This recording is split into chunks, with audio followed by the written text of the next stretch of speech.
Manufacturing Talk Radio. We're broadcasting today from FABTECH 2015, which is at the McCormick Place in Chicago, Illinois. 750,000 square feet of exhibit space. My name is Tim Grady. I'm here with my co-host Lou Weiss. Lou, how are you doing today? I'm doing great, thank you. Hanging in there. We've been doing a lot of walking, something in the order of 8-9 miles a day through this very large place. But we have with us today the chief economist for the Fabricators and Manufacturers Association International, Dr. Chris Kuehl. Chris, how you doing? I'm doing well. How are you? Good, good. Chris, what's going on in the world of fabrication and the economy, and are we going to come out of what looks like the doldrums? It's been a really interesting year. If there has been any further proof needed that economists have no clue what's happening, it would be this year. We have been predicting things that didn't come true, things we didn't expect did come true. We're sort of ending up for average. We're going to have, I think, an overall GDP growth of around 2%, but it's been a roller coaster. We started off really badly. First quarter was awful. Then we had the second quarter when we almost hit 4% growth, which we hadn't hit in several years. Then we're back to the doldrums, 1.5% in the third quarter, and now we're probably going to get closer to 3% in the fourth quarter. So whatever it is you like out of the economy, you just have to pick the time of year, and you'll get what you're after.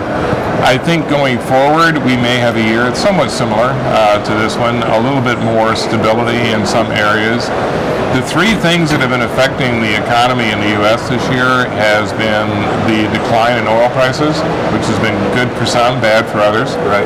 We have seen a pretty dramatic change in terms of our export potential. The dollar has been stronger, and that has affected the exports considerably.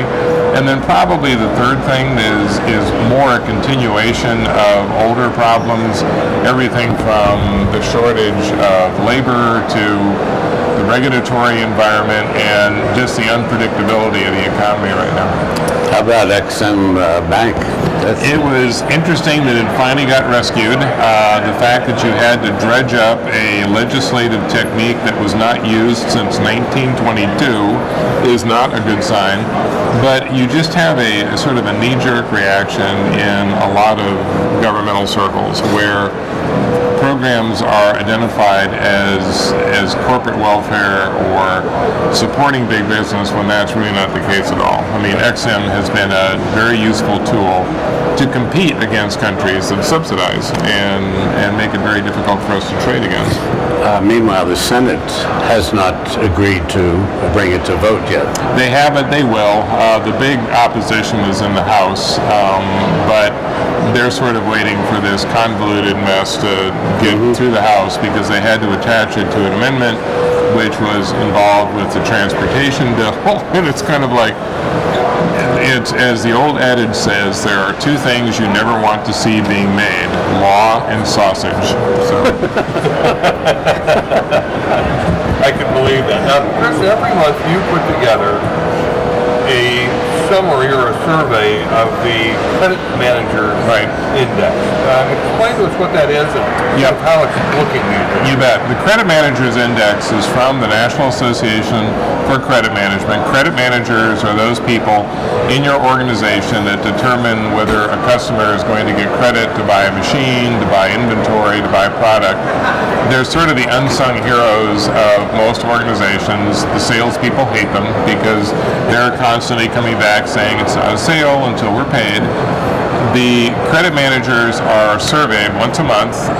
The model is very similar and very familiar to listeners of this show. It's modeled after the Purchasing Managers Index. Same basic system, same diffusion index, same scale. Over 50 good, under 50 bad. What we normally see with the Credit Managers Index is that it tends to predict the PMI by about a month or two. And the reason for that is that credit managers really sort of have a future orientation. They're really not interested in today. They're interested in how your business is going to be when you owe them. So if they've given you 60-day terms or 90-day terms or 120-day terms, that's when they want to know how your business is. We survey people in the service sector, we survey those in the manufacturing sector, The last couple of months were bad. We had really down months in August and in September, but October there was suddenly a bounce back, and it was a bounce back for three reasons. One, you had a lot more sales. So you suddenly had a sales explosion on the manufacturing side, mostly in automotive, a little less in the aerospace side. You've also had an increase in applications for credit. So you had a lot more companies looking to do more capital investment, looking for credit. And then you also had a decline in one of the negatives, which was dollars beyond terms. That's basically slow pays. People who are, and that's the trick for a credit manager. It's not that you can turn on somebody as soon as they get behind, because these are good customers. Right. So you've got to tolerate a certain amount of slow pay, but at some point it gets out of control and you've got to rein in. The good news is right about the time that it was maybe getting a little out of control, it's catching up again. In the past, that has meant that companies are getting ready to ask for more credit. It's a lot easier to say, hi, can I get more credit when you're current than when you're not. And so we are pretty encouraged. It would be interesting to see. I'm pretty sure that PMI will be up again in November, reflecting the fact that we went up in October. Okay. So are you a precursor to the PMI? A little bit, and it really is just on the monetary side, because the credit manager is going to do their thing before the purchasing manager does their thing. Right. So you've got people who are essentially controlling the money of the company, and the other thing we try to match up with the CMI are things like capital expenditures. Are companies doing more in terms of CapEx? We also look at capacity utilization, and those numbers have been a little bit down, but they're not ridiculously down. Normal is 80 to 85% when it comes to capacity. Right now we're at about 77.6, so it's within shouting distance of normal. Back during the recession, it was in the 60s. Talk about capital investment. It seems to be slow in 2015. Right. What's dogging it out? They seem to be going after technology of projects, quick return rather than big capital investment. Exactly, and I think part of what's happening is that manufacturers in general, a couple of times this year, have been saddled with too much inventory, and they anticipated demand, it didn't come, they were basically stuck with material they didn't really need, which has made them cautious about producing at that level again.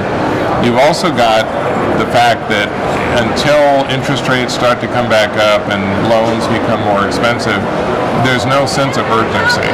There's no sense that I'm not going to get these good rates in the future. That may start to change if the Fed really does indicate that rates are going to go up in December or early next year. Then companies will start to say, yeah, the era of cheap money may be coming to an end, so if I'm going to buy, I better buy now.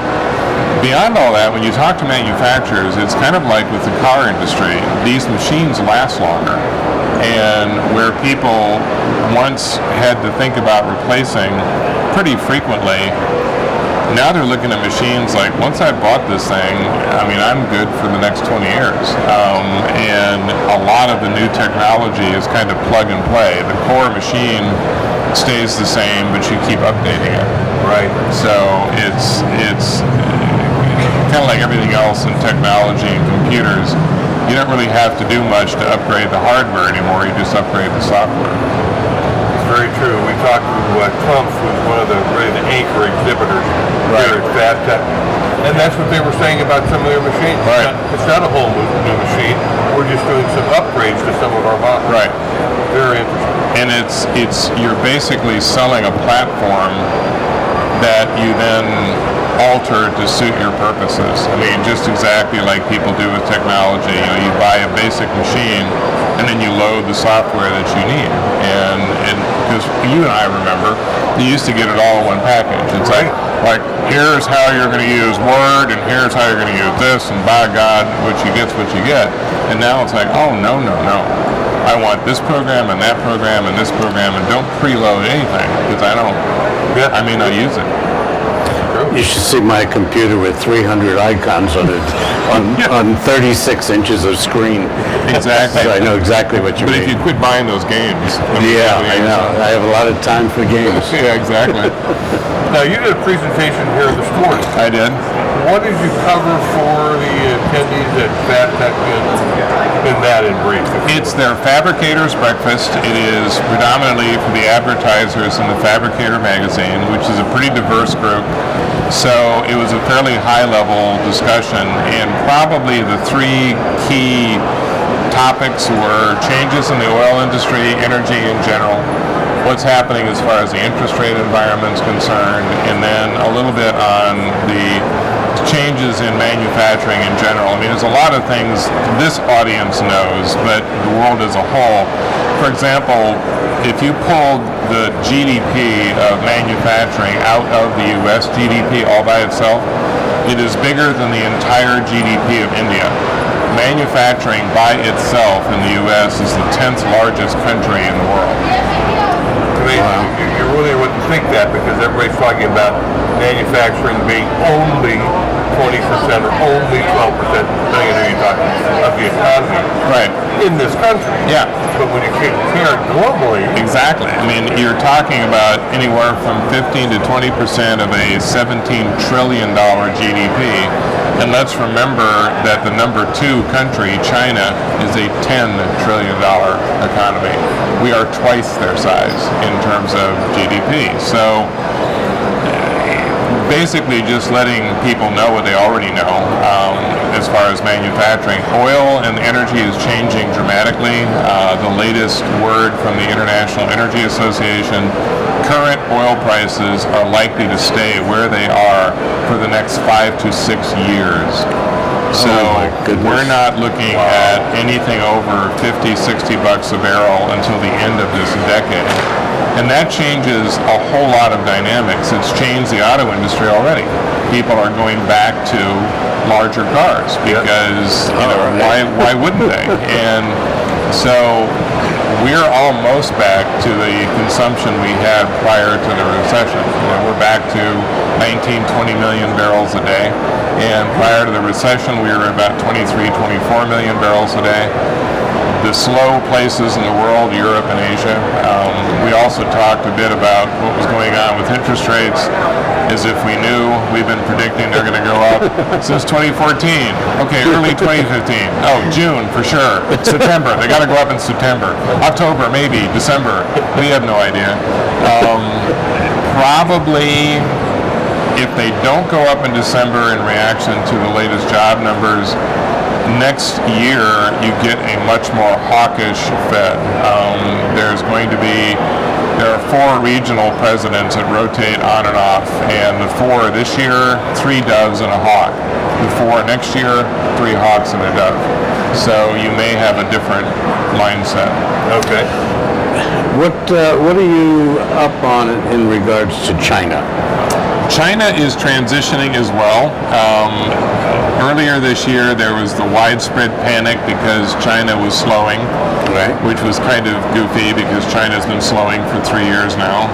You kind of wonder where they were, not noticing this. I think most of them think Truman is still in office. So the challenge in China is they want to be a more domestically driven economy. They want to be more like the U.S., more like Europe, more like Japan. To do that, they're de-emphasizing to a certain degree exports, and they're more oriented towards their own consumption, which has slowed the economy at least temporarily. They're trying to become a more sophisticated manufacturing platform, and eventually they'll be able to do this. But it takes a long time, and it takes careful management of the national brand. Japan pulled it off, but was very careful about their national brand. I mean, I was at this show last year, and was listening to a gentleman talk to one of the Chinese manufacturers, and just kind of out of nowhere says, "Aren't you the fellers that put the antifreeze in the milk?" And it's like, not that company specifically, but that's the reputation of China, right. that it's shoddy and it's, the country has problems and all this sort of stuff. every individual company has to overcome that perception. You talk to a German, you talked about Trump the other day. The German image is, if it's German, it's superior. It may or may not be, but that's the reputation. I mean, even this Volkswagen thing has been a crack up because the Germans are basically saying there was nothing wrong with the car, we just cheated. You know, it's kind of like, so, well, you know, it beats having your car having a malfunction. It's like, there was no malfunction, we just cheated. So give me the software update and we're in good shape. Yeah, exactly. So, you know, it's like, so you caught me, ha. And that's the challenge that China will have is, you know, how do you, I mean, at the moment, we've been worried to death for years that China would reduce the value of the currency.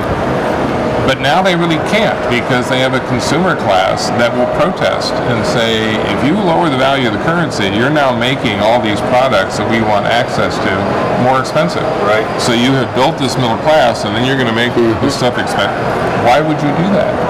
So what's going on with our friends in Russia? I understand that Putin is actually trying, everyone's thinking he's trying to put the USSR back together. What I read recently is what he really needs are younger people, but right. his population's too old. Yeah, it's Russia is And drunk. And drunk, exactly. You know, it's like it's kind of a deadly combination. Russia is trying to reassert itself, and it's doing it from a position of profound economic weakness. And that's the challenge, is that this is a commodity-based country. There is no manufactured product from Russia that has a market. I mean, it's just not there. It's oil, it's gas, it's minerals, it's agriculture, it's all these things. And commodity-based countries are highly vulnerable to demand for that product or, you know, political variables, and Russia is discovering that it is one thing to declare that it's back in the game and it's another to be back in the game. I mean, even the latest incident with the airplane that's probably blown up on the way into Egypt, Russia was trying hard to deny that this was a terrorist attack because it's like, well, you got involved in Syria, and what did you think was going to happen? You know, ISIS has now turned its attention to you. Right. And it's like, there's a reason that the entire world had been united to destroy these guys. And they don't care whether it's Russians or Brits or Americans or whoever. They're going after threats to ISIS. That's a problem in Russia because this is a population that's not too thrilled about these interventions and becoming vulnerable because of it. Russia has a long ways to go to recover economically, and as you point out, aging workforce, predominantly untrained workforce, antique technology, serious problems with alcoholism, serious problems with just basically social breakdown in a lot of the cities. And it's not insurmountable, but it's not going to be easy. Well, they're not looking for help from those who've done this before and came out much better. No, they think they're a world power. They think they're a world power, and in some respects they are. Right. But beyond that, they're still trying to kind of recapture lost glory without quite understanding that those options aren't there. I mean, it's a different world now.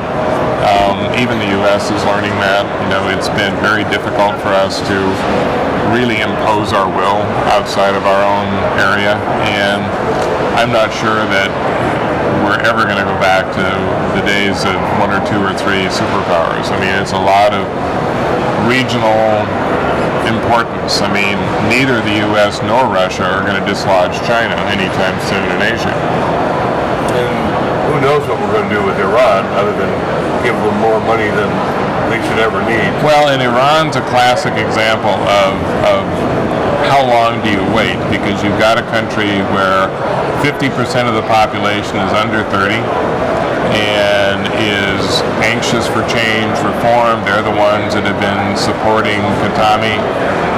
You've got a rearguard action being fought by the conservatives, but as people will often point out, time is on our side when your leading advocates are in the 50s and the people you're fighting against, I mean, one of the guys that's been bashing the U.S. is 96 years old.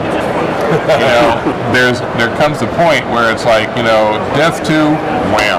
You know, it's just like, didn't quite finish that statement. Let's talk about bright spots for 2016. Are there going to be bright spots? Yeah, I think there will.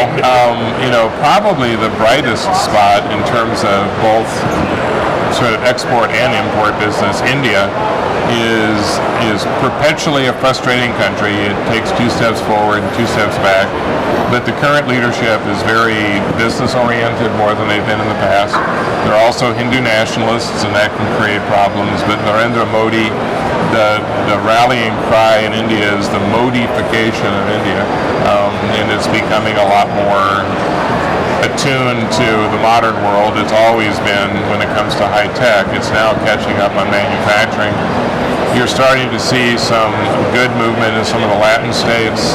Still lots of problems in Brazil, Argentina, but countries that get a little less press, the Colombias, the Chiles, doing quite well.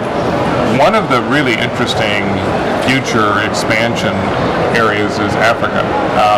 You've got a very rapidly educating population, again, a part of the world where overwhelmingly the population is young, and it's very likely to be the supplier of labor for the U.S. and Europe in the years to come, because they're training people, but they don't quite know what to do with them once they've been trained, and they migrate somewhere else. There are even those that have talked about the Germans may end up benefiting from this migration out of Africa if they play their cards right, particularly the Syrians that left. Syria was a middle-class country, and the vast majority of the people who came in that first wave, accountants, lawyers, bankers, businessmen, shop owners, and it won't take them that long to assimilate into a part of the world that was worried about how they were going to place their old population. And now all of a sudden it's like, if Germany is prepared to have a lot of its young people of Syrian descent. Right. Yeah. Right. So. What's your thoughts on Mexico? What's going on down there? Mexico is doing well in some areas, not as well in others. It still has immense issues when it comes to crime and drugs and that sort of thing. But you have these manufacturing centers, places like Querétaro and San Luis Potosí and Saltillo, Mexico City, that are doing very well, are very well connected to the U.S., connected to Europe. The biggest challenge for Mexico going forward is that they're starting to think about who the next president's going to be, and it's not clear that Enrique Peña Nieto has enough power to anoint the next one, but he's moving in that direction. You may end up seeing a shift back to the PAN party at the presidential level, but it's the big issue for Mexico will be developing a better relationship with the United States, whether it comes to immigration or investment. Donald Trump will take care of that. Yeah, exactly. We're going to build a big fence, hopefully around Donald. And so we'll have a new relationship with Canada. We have a new Prime Minister in Canada. Justin Trudeau. Liberals are back after over a decade. Keystone Pipeline was killed like 10 minutes after he became Prime Minister. Right. So Yeah. Now, I'm assuming he wanted that to go through. We just didn't want it to go through. no, he campaigned against Keystone during the election. The Liberals are not fond of the tar sand development. They are concerned with global warming, climate change. Tar sand development is hard on both. And I think the Obama administration knew that as soon as Trudeau won, there would be no protest in Canada to killing this project. Stephen Harper, former Prime Minister, was from that area, from Alberta. The whole development has been his baby. And now that the Liberals are in control, you know, they don't take the same position. I mean, they're not going to get rid of it. It's too important to their economy. But the breaks that used to be routinely offered, you know, you've got under Harper, Western Canada kind of ruled That's over. Now it's Eastern Canada again. The power base for the Liberals is Ontario, it's Quebec, it's the Maritimes, British Columbia, not Alberta, not Saskatchewan. Okay. The only place we probably haven't touched on is Australia. Exactly. Oh, Liechtenstein. Oh, no, we haven't talked about Liechtenstein. Liechtenstein's booming, so great place to go. You can drive the entire circumference of the country in a day. Australia is struggling. Australia is right on the edge of a recession. They depend on China. China is their major customer for iron ore, coking coal, raw materials of all kinds, manufactured products. Australia has had a very hard time keeping a prime minister. Tony Abbott was just bumped and replaced by another member of the National Liberal combination, and no one's sure how long he's going to last. I mean, the previous prime minister that was there for almost a decade, Howard, was benefited by the booming economy selling to China. And now that the economy is not booming, it's been really hard for anyone to kind of get an anchor. I mean, they literally have had a new prime minister every year for 5 years. And the fact that China has cut back on their steel production and closing a lot of the mills has also negatively affected. It has, because the mills that were built in China were rural economic development. I mean, they never made sense as a steel decision. This was simply a way to keep jobs out in the hinterlands. And now they're like, oh God, can we find something else for these people to do? The Chinese desperately want to keep the population from migrating to the cities. And, you know, the cities are already too big, so they're trying to keep people out of the provinces that they come from. And that gets increasingly challenging. I mean, they've got serious issues in Western China with Xinjiang province and Tibet. Lots and lots of unrest. It's awkward. China doesn't talk about it. The information kind of leaks out through other sources, but that's the part of China. The Uyghurs live out there. They're Muslim.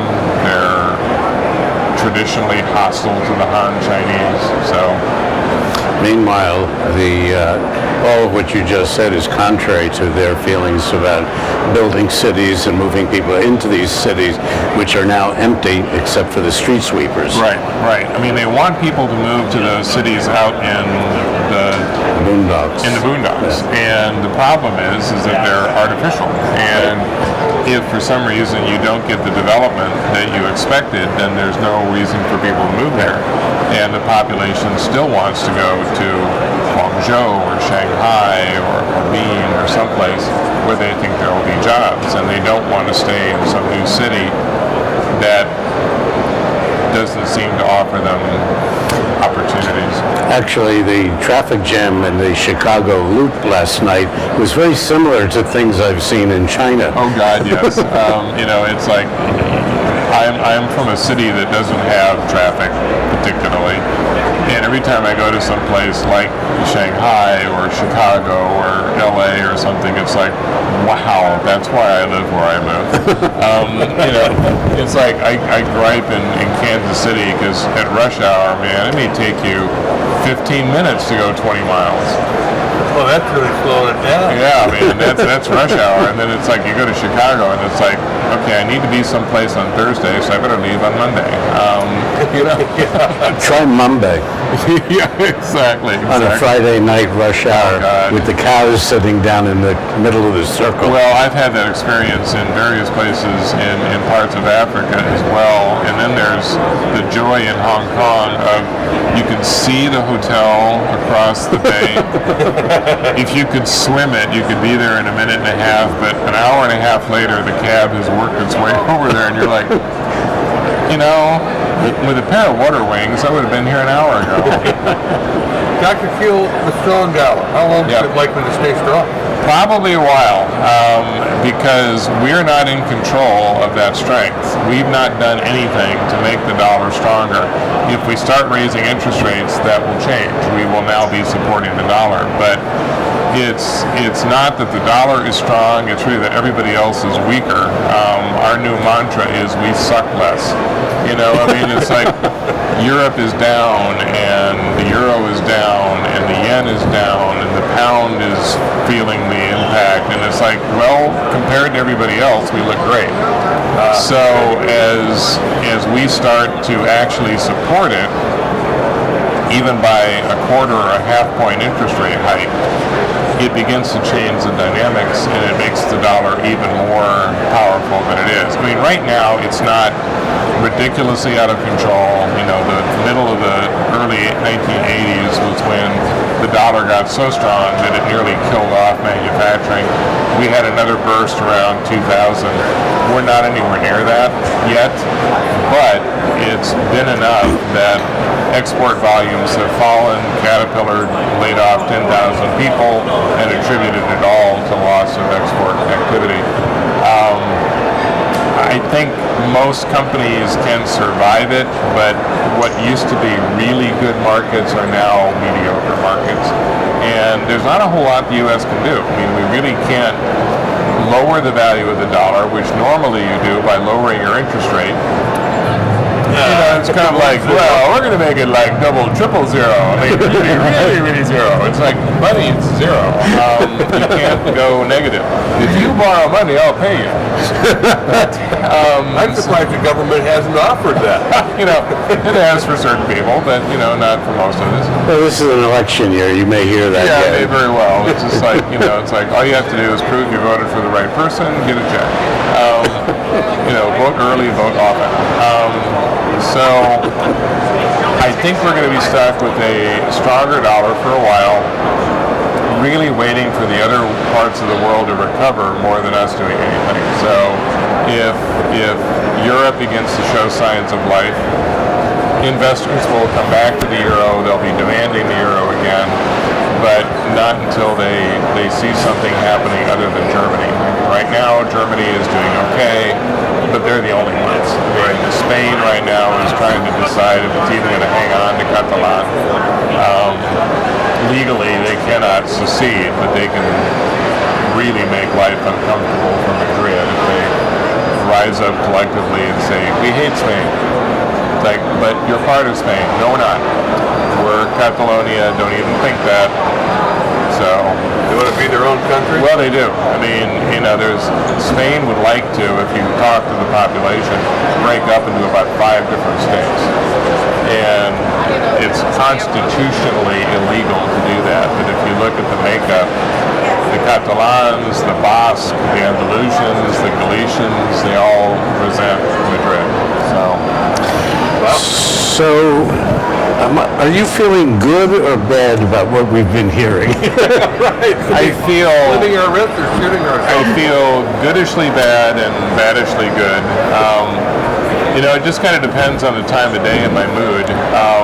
The country is huge, and one of the things we always have to remember is that we have a nation that's really made up of states that are nations. I mean, if you look at the GDPs of our states, they compare to countries. I mean, Canada has the same GDP as Texas. Dallas has the same GDP as Argentina. You know, New Jersey has nearly the same GDP as Russia.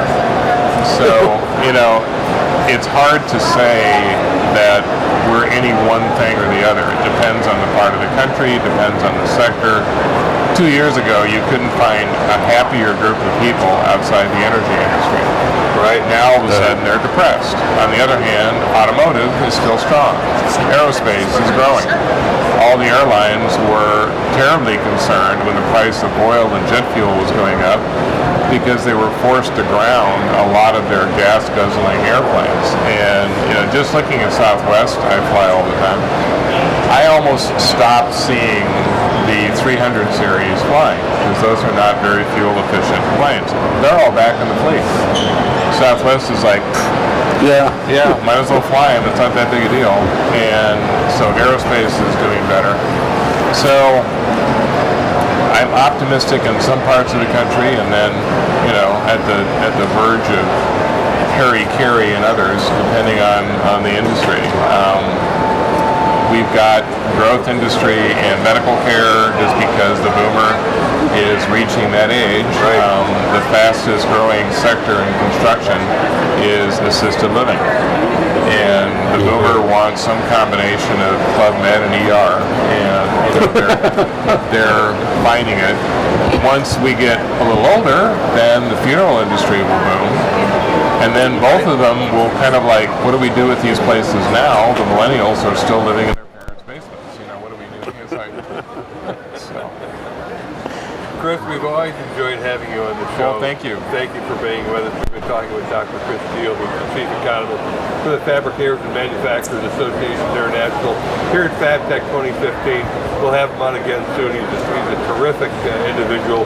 He's one of the few economists we know that adds a little touch of humor, doesn't take it so seriously that we all want to slit our wrist after talking to him. Chris, thank you very much. I appreciate it. Thank you. Thank you, sir. What a pleasure. Thanks. And the purple looks good. Oh, good. Thank you.